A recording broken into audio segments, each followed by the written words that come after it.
The Final Cry presents the worst deaths in sports history. From stadium disasters to tragic athlete fatalities, these are the events that shocked the world, changed safety forever, and claimed innocent lives. Before we dive in, don't forget to like and subscribe and hit the bell so you never miss our chilling stories. Case 1. Estadio Nacional Disaster, Lima, Peru, 1964. Imagine a stadium packed to the brim, tens of thousands of passionate football fans, a crucial qualifier match in full swing. Suddenly, chaos erupts. In Lima, Peru, at the Estadio Nacional in 1964, that chaos turned into one of the deadliest sporting tragedies in history. The match was intense, with fans on edge. A controversial call disallowed a crucial goal, and the crowd's fury exploded. Police officers, unprepared for the magnitude of the unrest, fired tear gas into the throngs of spectators. Panic swept the stadium like wildfire. Fans scrambled for the exits, but many doors were locked or inadequate for such a massive crowd. People were trampled, crushed, and suffocated in a terrifying chain reaction. The death toll, over 300, a staggering number that remains a haunting record. Eyewitnesses recounted scenes of desperate parents clutching their children, elderly fans caught in the surge, and heroic attempts by some to shield others from the crushing press. Hospitals overflowed with the injured, and the nation was plunged into mourning. This disaster didn't just claim lives, it forced Peru and the world to rethink stadium safety, emergency exits, and crowd control at major sporting events. And as the world grappled with the aftermath of Estadio Nacional, another race-related disaster was about to shock motorsport fans forever. Case 2. 1955 Le Mans disaster. Le Mans, France. The roar of engines, the thrill of speed, and the adrenaline of fans leaning over barriers to catch every second of the 24 hours of Le Mans. But on June 11, 1955, excitement turned into unimaginable horror. During the race, driver Pierre Levé's car collided with another vehicle, launching into the crowd. Metal, debris, and flames hurtled into spectators with devastating force. Over 80 people died instantly, including Levé himself, and more than 100 were injured. Families watching a thrilling race were instead witnessing a nightmare unfold in front of their eyes. The disaster stunned France and the global motorsport community, forcing racing authorities to reconsider safety measures. Spectator barriers, car design, and emergency protocols were forever changed. Eyewitness accounts describe chaos unlike anything seen before. Shrieks, smoke, and fire engulfing grandstands, with rescue teams rushing against time. The sheer scale of the tragedy transformed Le Mans racing and motorsports worldwide. From the thrill of motorsport, we now travel to a football stadium in Indonesia, where a modern disaster would shock the world with its sheer scale. Case 3. Kanjuruhan Stadium Disaster, Malang, Indonesia, 2022. It was supposed to be a celebration of football in Malang, Indonesia, but on October 1st, 2022, the Kanjuruhan Stadium became a scene of terror. Fans poured into the stadium for an intense match, only to witness a catastrophe that would leave the nation grieving. After the home team lost, frustration and anger boiled over. Police deployed tear gas into the stands, a practice banned by FIFA, but in the chaos, fans stampeded toward the exits. Panic ensued as gates were blocked, crush injuries mounted, and over 125 lives were lost in what became one of the deadliest football disasters of the 21st century. Many victims were suffocated or trampled before help could arrive. The scale of the tragedy ignited international outrage, calling attention to stadium safety, policing, and the need for urgent reforms in Indonesian football. The aftermath was grim. Investigations, resignations, and safety protocol revisions followed, but the scars on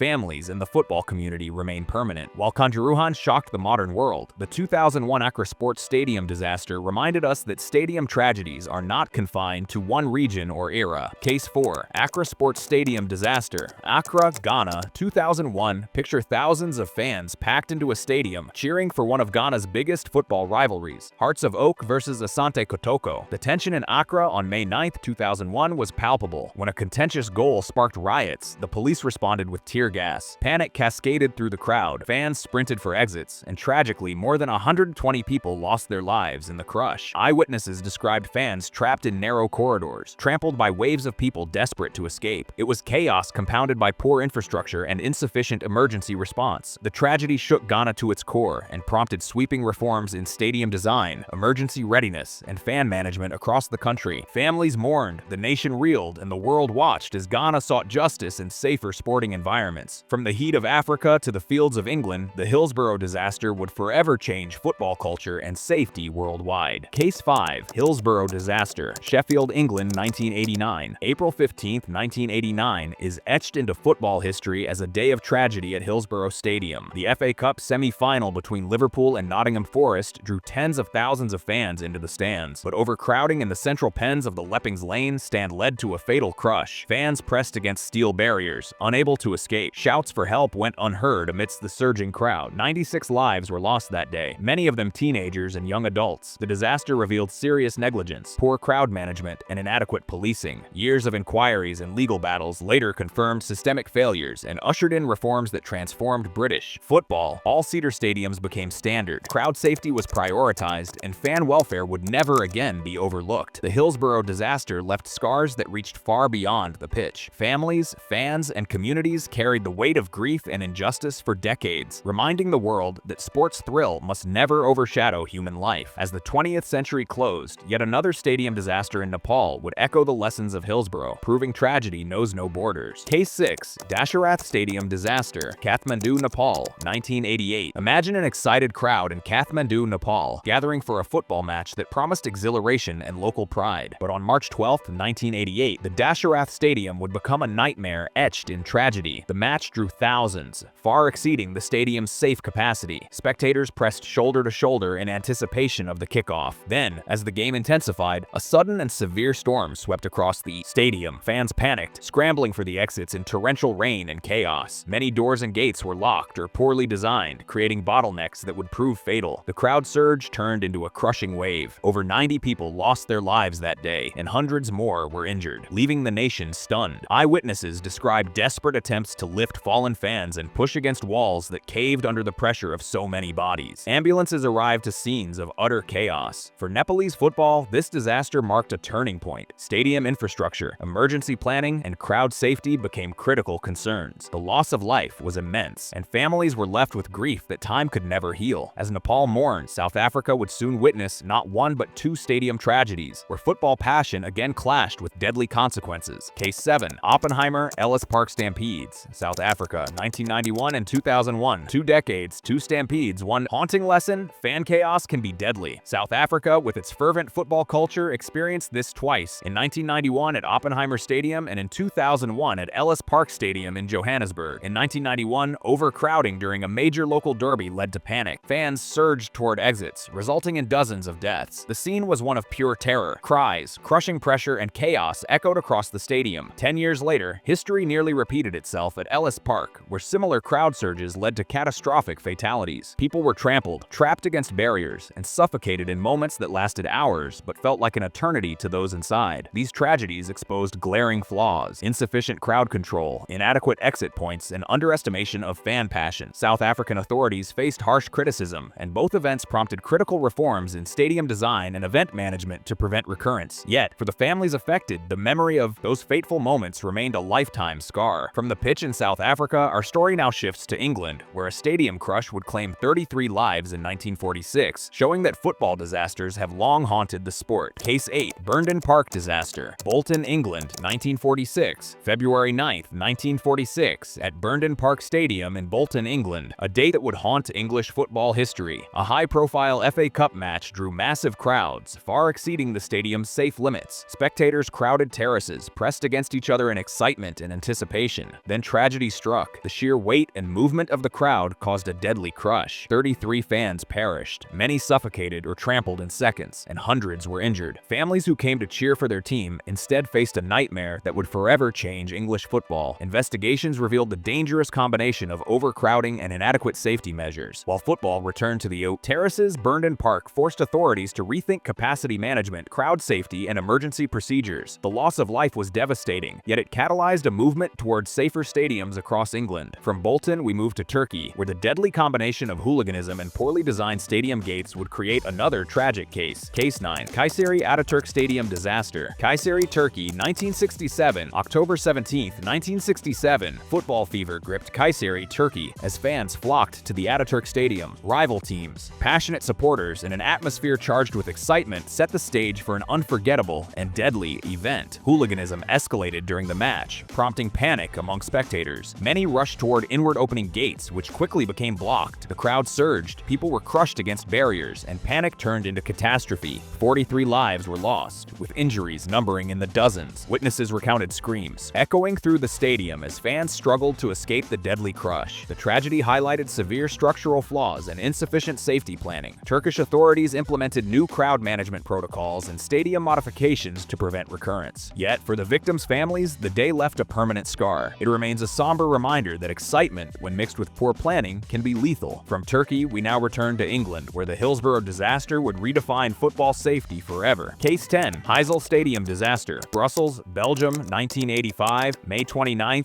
1985. The European Cup final in Brussels should have been a celebration of football excellence. Instead, it became a nightmare that shocked Europe and the sporting world. Tensions between Liverpool and Juventus fans escalated. Moments before kickoff, a violent surge from the Liverpool supporters caused a retaining wall to collapse. 39 people died instantly, many trapped and crushed in the melee. Eyewitnesses described horrific scenes of panic and helplessness, with fans unable to escape the confined area. The disaster revealed a toxic mix of hooliganism, poor stadium design, and inadequate policing. The aftermath changed football forever. English clubs were banned from European competitions for 5 years. Stadium safety protocols were rigorously overhauled, and authorities faced intense scrutiny. The Heysel disaster stands as a dark milestone in European football, where passion and violence collided with deadly consequences. From the stadium terraces of Belgium, our journey now moves to the high-speed tracks of Formula One, where the thrill of racing would meet tragedy in an unforgettable case. Case 11. Ayrton Senna, Imola, Italy, 1994, April 1st, 1994. The world's greatest racing fans gathered at Imola for the San Marino Grand Prix. Among them was Ayrton Senna, a 3-time Formula One world champion, a living legend revered for his unmatched skill and daring on the track. Few imagined that day would end in heartbreak. During the race, Senna's car veered off the track at high speed, hitting a concrete wall. The impact was catastrophic, leaving debris scattered and smoke filling the air. Rescue teams rushed to the scene, but Senna's injuries were fatal. Across the world, fans and fellow drivers were stunned. The loss of a champion was not just a blow to motorsport, it was a tragedy that touched the hearts of millions. Senna's death sparked a revolution in Formula One safety. Chassis designs were re-evaluated, crash barriers were reinforced, and head and neck protection became mandatory. The legacy of Senna remains a sobering reminder that the thrill of speed can have deadly consequences. From the roar of engines in Italy, we now move to the icy luge track in Vancouver, where speed would again meet tragedy at the 2010 Olympics. Case 12. Nodar Kumaritashvili, Vancouver, Canada, 2010. February 12, 2010, the eyes of the N. World were on Vancouver for the Winter Olympics. Among the athletes was Nodar Kumaritashvili, a talented Georgian luger aiming for Olympic glory. Few could predict that his final run would end in tragedy. As Kumaritashvili navigated the Olympic luge track at breakneck speed, his sled lost control and he crashed into a steel pole near the finish line. The impact was fatal, leaving fans, teammates, and viewers around the world in shock. The death was a stark reminder of the extreme dangers of high-speed sports, even in the most celebrated global competitions. In the aftermath, Olympic officials redesigned the luge track, adding safety walls and padding to prevent similar tragedies. Helmets, sled construction, and track protocols were scrutinized. While Kumaritashvili's ambition was never realized, his death reshaped safety measures for future Winter Games, ensuring no athlete would face the same risk unprotected. From the icy tracks of Vancouver, we travel back in time to Rome in 1960, where heat and fatigue claimed the life of an Olympic cyclist. Case 13. Knud Enemark Jensen, Rome, Italy, 1960, August 26, 1960. The Olympic road cycling race in Rome was underway, and the sun blazed down on the cyclists pushing themselves to the limit. Among them was Knud Enemark Jensen, a Danish athlete at the peak of his career. Jensen collapsed mid-race, succumbing to heat stroke compounded by exhaustion and possibly performance-enhancing substances. Emergency medical response could not save him. His death sent shockwaves through the Olympic community,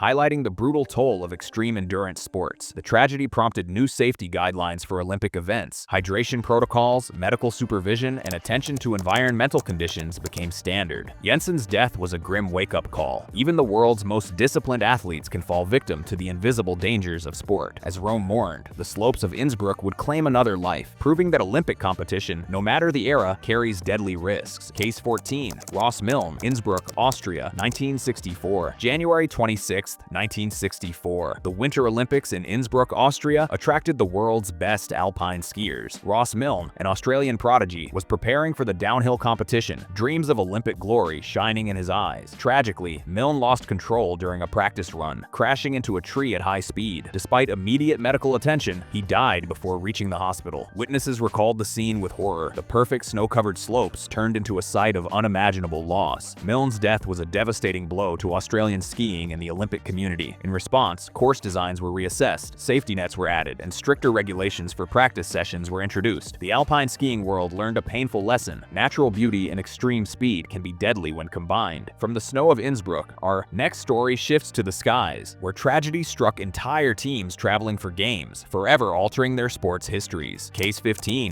Marshall University football crash. Huntington, West Virginia, USA, 1970, November 14, 1970. The Marshall University football team had just finished a game against East Carolina University and boarded a charter plane to return home. Excitement and exhaustion mixed as players, coaches, and staff looked forward to returning to Huntington. Minutes after takeoff, tragedy struck. The plane crashed, killing all 75 people aboard, including 37 players, 8 coaches and team staff. Families, classmates, and an entire town were plunged into grief. The impact on American college football was profound. Marshall's football program had to be rebuilt from scratch, and aviation regulations regarding team travel were scrutinized and strengthened. Eyewitnesses and investigators described the scene as chaotic yet eerily silent, a stark contrast to the laughter and celebration that had begun the journey. Memorials, documentaries, and the story of resilience became a testament to the human spirit in the face of unimaginable loss. As Huntington mourned, the tragedy in Russia's skies would claim another team, leaving an entire hockey league in shock and despair. Case 16. Lokomotiv Yaroslavl ice hockey crash. Russia, 2011, September 7, 2011. The Continental Hockey League's Lokomotiv Yaroslavl team was en route to Minsk, Belarus for their opening game of the season. Excitement filled the plane as players, coaches, and staff anticipated another season of triumph. But tragedy struck shortly after takeoff. The Yak-42 aircraft failed to gain altitude and crashed, Gaostin, killing 44 of the 45 people on board. Only one crew member survived. News of the disaster shocked the hockey world. Entire teams, leagues, and fans grieved collectively. Young athletes with promising careers were gone in an instant. The aftermath prompted a complete reassessment of air travel for sports teams in Russia and worldwide. Memorials, moments of silence, and commemorative jerseys honored the victims, but the emotional toll on the league was immense. The tragedy reminded the world that team travel, often overlooked, carries risks as real as any competition. From Russia, we travel back to England in 1958, where the skies would claim a legendary football club, leaving a city in mourning. Case 17. Manchester United Munich air disaster. Munich, Germany, 1958, February 6, 1958. Manchester United's Busby Babes were returning from a European Cup match in Belgrade when tragedy struck. At Munich Riem Airport, their plane failed to take off, crashing and engulfing passengers in flames and destruction. 23 lives were lost, including 8 players and staff. Survivors recounted chaos, flames, and desperate efforts to rescue friends and teammates. The disaster devastated not only Manchester United but also English football, as a generation of young talent perished. The club rebuilt over the following years, but the memory of Munich haunted fans and players alike. Memorials, ceremonies, and documentaries ensured the victims were never forgotten, cementing the Munich air disaster as one of the darkest chapters in sports history. From Munich's skies, we moved to Belgium, where tragedy would strike the U.S. figure skating team in 1961, extinguishing a generation of Olympic talent. Case 18. U.S. figure skating team flight crash. Belgium, 1961, February 15, 1961. The U.S. figure skating team was en route to the World Championships in Prague when their plane tragically crashed in Brussels. 18 athletes, coaches, and officials perished in an instant. The loss was staggering. Promising careers ended before they could begin, and the U.S. skating community was left in shock and mourning. Investigations attributed the crash to poor weather conditions and limited navigation technology. Memorials and scholarships were later established in their honor, ensuring that their legacy would continue to inspire future generations. This tragedy highlighted the vulnerabilities of sports travel in the mid-20th century and underscored the importance of aviation safety for entire teams. From figure skating, we return to the high-octane world of motorsports, where one of NASCAR's biggest legends would meet a fatal end. Case 19. Dale Earnhardt Sr., Daytona Beach, USA, 2001, February 18, 2001. The Daytona 500 roared to life as Dale Earnhardt Sr., one of NASCAR's most iconic drivers, pushed toward the finish line. The crowd was electric, the competition fierce, and millions watched on television. On the final lap, Earnhardt's car collided with another vehicle, hitting the wall at high speed. The impact was fatal. NASCAR mourned the loss of a legendary figure whose career spanned decades. Fans flooded the track and media outlets with grief. Earnhardt's death was a wake-up call for motorsport safety. NASCAR mandated the HANDS device, improved car design, and implemented stricter track safety protocols. His legacy remains both a cautionary tale and an inspiration, proving that even the greatest can fall victim to the dangers of speed. From the high-speed oval, we move to a small plane over the English Channel, where tragedy claimed a promising footballer in 2019. Case 20. Emiliano Sala, English Channel, 2019. January 21, 2019. Emiliano Sala, a talented Argentine striker, was flying from Nantes, France, to join Cardiff City in the English Premier League. Fans eagerly anticipated his debut, unaware of the disaster awaiting him. The small plane carrying Sala disappeared over the English Channel. Search efforts revealed the wreckage days later, with Sala's body recovered. The tragedy stunned the football world. Clubs, teammates, and fans mourned the sudden loss of a player whose career was ascending. Investigations focused on pilot licensing, aircraft safety, and risk management, highlighting the hidden dangers athletes face in transit. Sala's death reminded the sporting world that travel is as perilous as any competition, and that even modern safety measures cannot eliminate all risks. His legacy lives on in memorials, tributes, and the hope that no athlete suffers a similar fate. These 20 cases, from stadium crushes to plane crashes, from racing tragedies to Olympic heartbreak, paint a sobering picture. The thrill of sports is inseparable from risk, and the cost of oversight can be life itself. These stories are painful, unforgettable, and a stark reminder of the human cost behind the sports we love. Every tragedy prompted change: safer stadiums, improved athlete protocols, stricter travel regulations, but the lives lost can never be replaced. Thank you for joining us on The Final Cry. If you found these stories compelling, like this video, subscribe to the channel and hit the bell to be the first to hear our next chilling episode. Remember, behind every thrilling victory or high-speed chase, real lives hang in the balance. Never forget their stories.